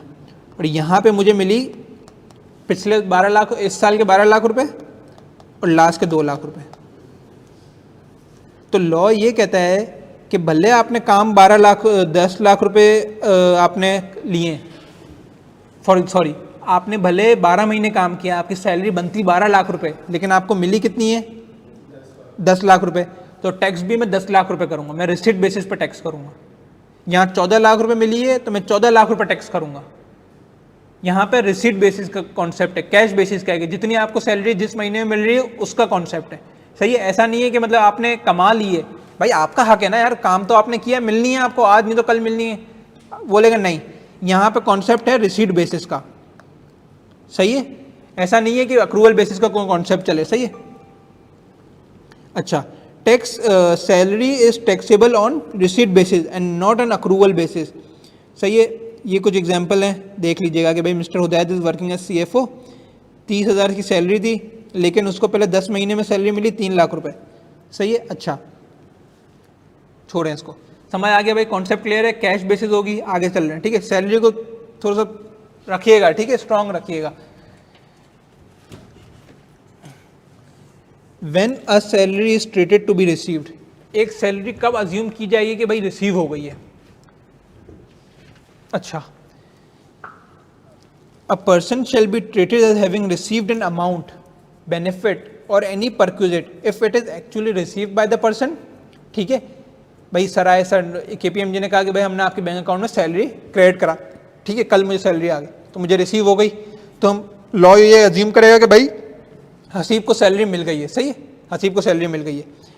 व्हेन अ सैलरी शीट और applied on behalf of the person, क्या मतलब, मैंने KPMG को कहा है कि यार मेरा इलेक्ट्रिसिटी का बिल है, ठीक है, 20,000 रुपये का, मेरा इंटरनेट का बिल है, एक काम क्या करें आप मेरी सैलरी से ना वो पहले पे कर दिया करें, फिर मुझे बकाया सैलरी दिया करें, ठीक है। फॉर एग्जांपल मेरी सैलरी है 1,00,000 रुपये, सही है, मैंने KPMG को कहा कि यार मेरा 3,000 रुपये इंटरनेट का बिल आता है, 20,000 रुपये बिल आता है उसका क्या कहते हैं के इलेक्ट्रिक का, तो आप मुझे 23,000 काट के ना बाकी फिर दिया करें, 77,000 रुपीज़ मुझे फिर आप दिया करें।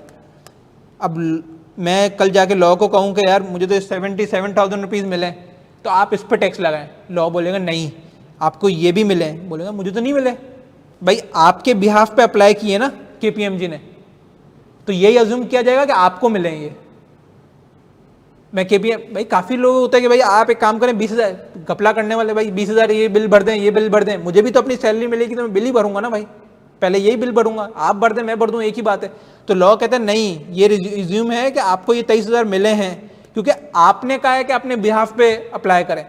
भाई कल आपने कहा कि भाई मेरे बच्चे की फीस है वो भर दें, मैं अपने एम्प्लॉयर को कह रहा हूँ कि भाई वो भर दें, तो क्या वो लॉ वाला अज्यूम नहीं करेगा कि आपको पैसे मिले? भाई आपके बिहाफ पे अप्लाई किए और at the instruction of the person, भाई मेरे इंस्ट्रक्शन पे अप्लाई कर रहे हैं, मेरे बिहाफ पे कहीं अप्लाई किया जा रहा है, और अंडर एनी लॉ कि भाई आप टैक्स दे दें, कि कोई भी हो सकता है कि भाई अंडर एनी लॉ अगर कुछ कटने पैसे एम्प्लॉई के कुछ टैक्स के, तो भाई पहले वो मैं काट लूँ यहाँ पे, तो अज्यूम यही किया जाएगा कि भाई आपको मिले। और made available to the person, इसका क्या मतलब है सर? मेड अवेलेबल का तो ये मतलब नहीं एक्चुअली रिसीव, नहीं भाई मेरा एम्प्लॉयर मुझे कह रहा है कि भाई आ जाओ सैलरी रेडी पड़ी है, आके ले लो अकाउंट्स ऑफिस से, मैं जा ही नहीं रहा, मैं बोला नहीं अभी नहीं चाहिए, तो लॉ ऐसा नहीं बोलेगा कि आपने नहीं लिए तो मतलब आपको मेड अवेलेबल कर दिए गए हैं, आप ले नहीं रहे इसमें आपकी गलती है, सही है, आप ले नहीं रहे तो इसमें आपकी गलती है, भाई आप क्यों नहीं ले रहे, आपको तो मेड अवेलेबल, जाके ले लो भाई, आपके ही पैसे हैं। तो लॉ बोलेगा कि मैं यही अज्यूम करता हूं कि सैलरी आपको रिसीव हो गई है, सैलरी आपको रिसीव हो गई है, किस तरह रिसीव हुई है कि भाई एक्चुअली मुझे रिसीव हो जाए, सही है, मुझे एक्चुअली रिसीव हो जाए, या मेरे बिहाफ पे कहीं अप्लाई कर दी जाए, या मेरे इंस्ट्रक्शन पे कि भाई मैंने अपने एम्प्लॉयर को कहा कि यार मैं सैलरी लेने नहीं आ रहा, मेरा दोस्त आ रहा है उसको बहुत जरूरत है, उसको पैसे दे दो, तो अब आपके दोस्त को पैसे दे दिए, लेकिन अज्यूम यही है कि आपको पैसे दिए, सही है, या अंडर एनी लॉ कोई आपके बिहाफ पे कोई कट गए, या तो आपको मेड अवेलेबल करा दिए गए, आप आ नहीं रहे, सुस्ती कर रहे हैं भाई, सही है भाई। Mister Ahmed has receive the salary in cash, employer deducts 2,000 per month on employee salary and deposit same in provident fund. Provident fund एक चीज़ होती है, हम आगे वाले दिनों में पढ़ेंगे कि भाई एम्प्लॉयर कहता है कि मैं आपकी सैलरी से निकाल के डाल रहा हूँ, ठीक है, उसमें एम्प्लॉयर भी कंट्रीब्यूट करता है और कंपनी भी कंट्रीब्यूट करती है। फॉर एग्जांपल भाई आपने कहा कि भाई प्रोविडेंट फंड में आपकी सैलरी थी 100 रुपये, उसमें एम्प्लॉयर ने कहा कि यार मैं आपके 5 रुपये निकाल के प्रोविडेंट फंड में डाल रहा हूँ, तो ये आपके बिहाफ पे गए, सही है, at the instruction of a person, भाई उसने कहा कि भाई मेरी क्लब की मेंबरशिप फीस भर दो, तो ये भी उसके इंस्ट्रक्शन पे, अंडर एनी लॉ कि भाई कोई प्रॉपर्टी टैक्स कटना था, तो पहले उसने एम्प्लॉयर ने मेरे प्रॉपर्टी टैक्स काट के गवर्नमेंट को जमा करा दिया, तो ये भी अज्यूम ये किया जाए कि भाई आपकी सैलरी का चीज़ है, made available to the person, सही है। अच्छा,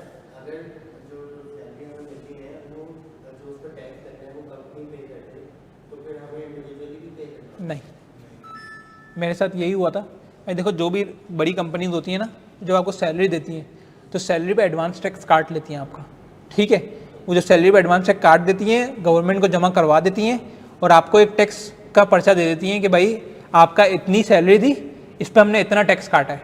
फॉर एग्जांपल मैं KPMG से सैलरी विड्रॉ कर रहा हूँ, ठीक है, अभी मैंने रिटर्न भरा 3 दिन पहले अपना, सही है, तो मेरा ऑलरेडी टैक्स डिडक्ट हो चुका था, तो मुझे वापस जमा कराने की जरूरत नहीं हुई, क्योंकि KPMG ने मेरे बिहाफ पे ऑलरेडी सैलरी काट ली थी, ठीक है, तो मैंने बता दिया भाई मेरी सैलरी इतनी है, इस पर इतना टैक्स बनता है, KPMG इतना टैक्स काट चुकी है, तो उन्होंने कहा चलो ठीक है, टैक्स में मैंने दिखा दिया। लेकिन अगर एक ऐसा बंदा है कि भाई जो कि 2-3 जगह से सैलरी कमा रहा है, लेकिन एक जगह से उसका विदहोल्ड होता है, तो बाकी दोनों जगह की जो सैलरी दिखाएगा तो उसका चार्जेबल बनेगा ना, कुछ तो पैसे देने पड़ेंगे ना, क्योंकि बाकी 2 जगह तो नहीं काट रहे, ये चक्कर होता है, ठीक है, लेकिन सैलरी पे बड़ी कंपनी में टैक्स कट जाता है, सही है। अच्छा, क्या पॉइंट है सर दूसरा? Salary receive by an employee from any employment whether of a revenue or capital nature, ठीक है। अच्छा, कैपिटल नेचर का क्या मतलब है सर? कि रेवेन्यू का नेचर है कि भाई रोज़ हर महीने की बेसिस पे कुछ सैलरी मिल रही है, ठीक है।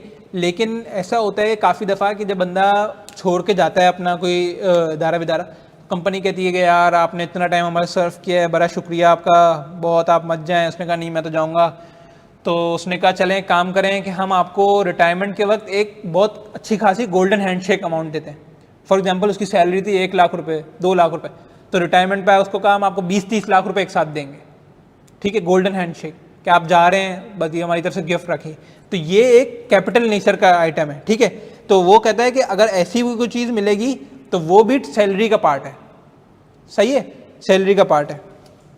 अच्छा, एनी पे वेजेज और रेम्यूनरेशन, कोई pay wages remuneration provided to an employee including leave pay, payment in lieu of leave, overtime, bonus, commission, fees, gratuity और work condition supplement such as. भाई मेरा एक एम्प्लॉयर था, एक एम्प्लॉयर कहता है एक एम्प्लॉय को भाई खंबे पे जाके काम करना है 50वीं माली पे, वो कहता है भाई कैसे कर सकता हूँ 50 में, गिर जाऊंगा। कहता है मैं तो 1 लाख रुपए एक्स्ट्रा दूंगा, जहाँ तू काम कर ऐसे अनप्लेजेंट, कोयले की कान में जाके काम कर। तो वो कह रहेगा कि क्यों दे रहे हैं आप इसको ऐसे पैसे, सैलरी उसकी 50,000 रुपये, लेकिन वो कह रहे हैं ऐसी जगह पे जाके काम करना है, 50वें माले की बिल्डिंग का ग्लास साफ करना है। बोलेगा भाई अनप्लेजेंट है, बोलेगा मैं तो और पैसे देता हूँ कि वर्क कंडीशन खराब है, अनप्लेजेंट और डेंजरस वर्क कंडीशन है, तो उसका कोई एक्स्ट्रा पैसे मिल रहा है। बोलेगा मेरी तो सैलरी नहीं है तो मुझे अलग से दे रहा है। तो लॉ कहता है नहीं भाई ये भी सैलरी का पार्ट है, सही है। कोई ग्रेचुटी है, कोई फीस है, कोई कमीशन मिल रहा है, मैं काम कर रहा हूँ भाई, काम कर रहा हूँ, तो मुझे मेरा एम्प्लॉयर आगे कहता है कि यार इस दफ़ा तुमने बहुत अच्छा काम किया है और ये तुम्हारी वजह से क्लाइंट आया था, तुम्हें इसका 1% कमीशन है जितना है। तो लॉ कहता है ये भी सेल्स है, आपकी सैलरी का पार्ट है, ठीक है। Bonus, payment in lieu of leave, मुझे कंपनी ने कहा हुआ है कि भाई 30 लीव्स आपको एनुअल अलाउड है, ठीक है, काम बहुत है उनके पास। उन्होंने कहा यार तुम एक काम करो, छुट्टी मत करो, तुम नई छुट्टी करोगे ना तो हम तुम्हें पैसे देंगे इसके बदले में। Payment in lieu of leave, in lieu मतलब instead of leave, in place of leave, in lieu कहते हैं इन प्लेस ऑफ लीव को, लीव पे होती है। तो ये जो सारी चीज़ें होती हैं ये भी हमारी सैलरी का पार्ट बनेगी। Ali is working in a company which produces some medicine, during the process of manufacturing some liquid evaporates which is dangerous for the health of the employees. कोई अनप्लेजेंट काम कर रहा है, unpleasant, in compensation for working in such dangerous conditions company pays ₹2000 per month to employ, ये भी salary होगा क्योंकि भाई वो अनप्लेजेंट में काम कर रहा है। एनी परक्यूजेट, कोई परक्यूजेट, कोई बेनिफिट, अगर आप ड्राइव कर रहे हो, परक्यूजेट कहते हैं बेनिफिट को, ठीक है, तो वो भी इसमें आएगा, ठीक है, मिलेंगे, बिल्कुल सैलरी में आएंगे, बोनस वोनस ये सारी चीज़ें सैलरी में आएंगी। अच्छा, ये सी पार्ट को छोड़ के हम आगे चल रहे हैं एक चीज़ देखने, ठीक है।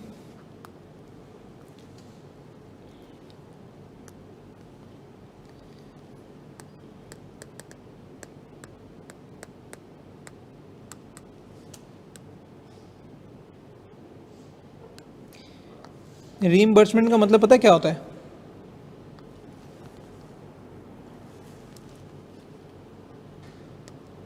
भाई मैं अभी यहाँ से जाऊँगा KPMG, ठीक है, मेरा मैनेजर मुझे फ़ोन करके बोले कि यार प्रिंटर में पेपर ख़त्म हो गए, मेरा बॉस मुझे फ़ोन में बोले भाई प्रिंटर में पेपर ख़त्म हो गए, जल्दी जाके ना बाज़ार से प्रिंटर में पेपर ले आओ। उनका पैसे, पैसे तो है ना तुम्हारे पास, तुम ले आओ मैं तुम्हें देता हूँ, ठीक है। मैं गया प्रिंटिंग की दुकान पर, मैंने कहा यार पेजेस का तब्दा दे दो, मैं गया, ठीक है, मैंने अपने पैसे खर्च किए, ठीक है, मैं जाऊँगा ऑफिस, बिल जो भी होगा सबमिट करा दूंगा, ऑफिस वाले मुझे पैसे दे देंगे।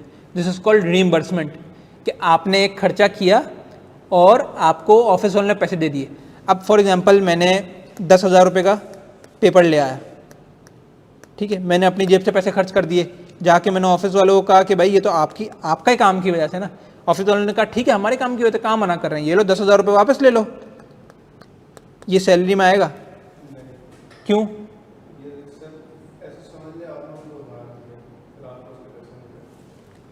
क्योंकि ये आपकी जो रीइंबर्समेंट है ये ऑफिशियल ड्यूटी की वजह से आपको मिली है, आपके अपने कोई पर्सनल काम की वजह से नहीं मिली है।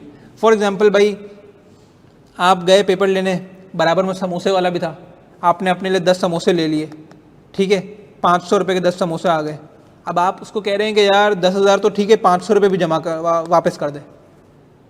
उसने आपको रीइंबर्समेंट दी, 2 तरीके की रीइंबर्समेंट दी, एक दी ऑफिशियल ड्यूटी की कि यार ये तो ऑफिस का काम है ना, और ये एक दी पर्सनल की, आपने 10 समोसे खा लिए, चल यार तू भी क्या याद रखेगा, बहुत सखी हूँ मैं, ले ले 500 रुपये भी ले ले।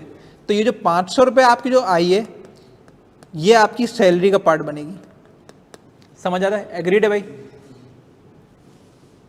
An expense of an employee ने एक एक्सपेंस किया, दैट इज पेड और reimburse by the employer. An expense कौन सा? 500 रुपये समोसे वाला, ऑफ एन एम्प्लॉई, वो जो जा रहा था, दैट इज पेड और रीइंबर्स, कंपनी ने उसको 500 रुपये वापस दे दिए। ठीक है, ये ले यार तू भी 500 रुपये ले। तो ये सैलरी का पार्ट है। ठीक है, ये यहां पे सैलरी का पार्ट है, यहां तक सही है, ये सैलरी है। अदर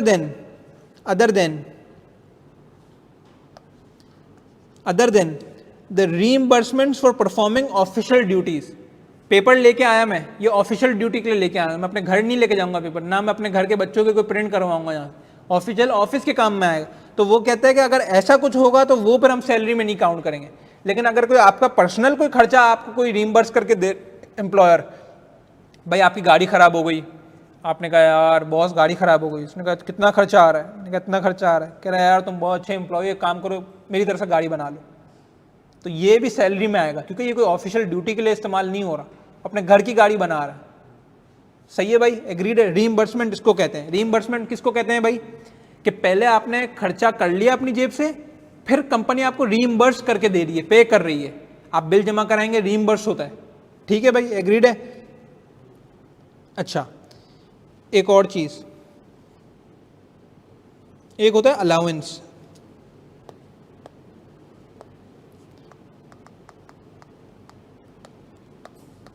एक होता है अलाउंस। क्या मतलब? अलाउंस इसको कहते हैं कि भाई कंपनी आपको पहले पैसे दे देती है कि भाई जैसे फॉर एग्जांपल हमें फर्म वालों को ऑफिशियल ट्रिप्स पे जाना होता है, कभी आउट ऑफ सिटी, कभी इंटर सिटी, भाई दूसरी सिटीज़ में जाना होता है, कभी इस ब्रांच के लिए, कभी उसके लिए, कभी कोई और हमारा क्लाइंट होता है, तो हमें डेली एक अलाउंस मिल रहा होता है। ठीक है, डेली अलाउंस मिल रहा होता है। क्या मतलब भाई? किस चीज़ का अलाउंस? अलाउंस काफ़ी तरीके के होते हैं भाई। जैसे एक कंपनी ने कहा कि भाई आपकी बेसिक सैलरी होगी 50,000 रुपये, हम आपको हाउस रेंट अलाउंस देंगे। क्या मतलब सर हाउस रेंट अलाउंस? आपको 20,000 रुपये हाउस रेंट अलाउंस में मिलेंगे पर मंथ।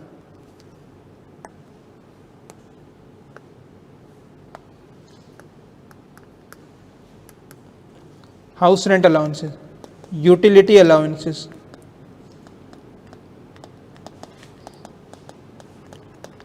अब आप बोलें भाई ये आपको 20,000 रुपये अलाउंस मिल गया।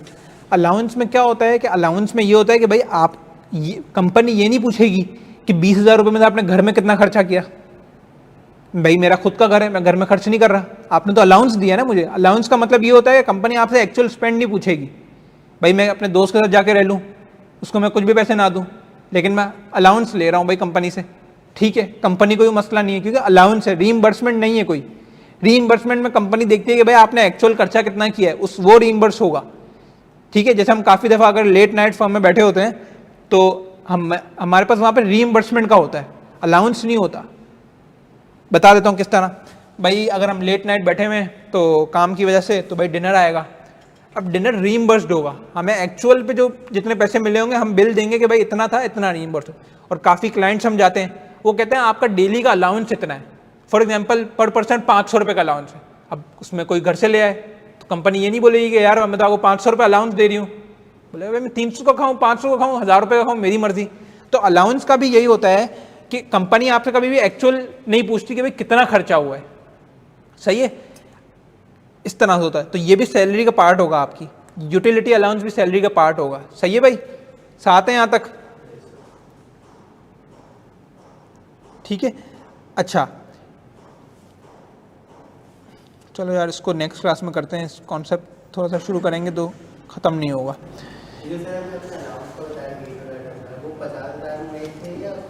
नहीं, अलग है, बेसिक सैलरी अलग मिल रही है, हाउस रेंट अलाउंस अलग मिल रहा है, यूटिलिटी अलाउंस अलग मिल रहा है।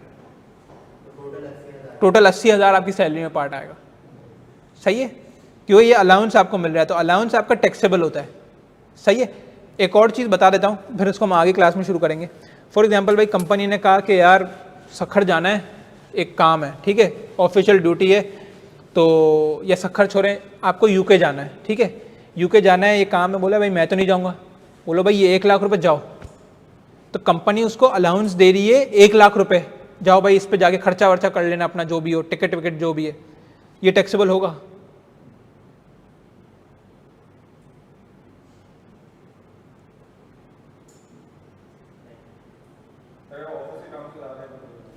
इसका सवाल का जवाब हम अगली क्लास में देखेंगे।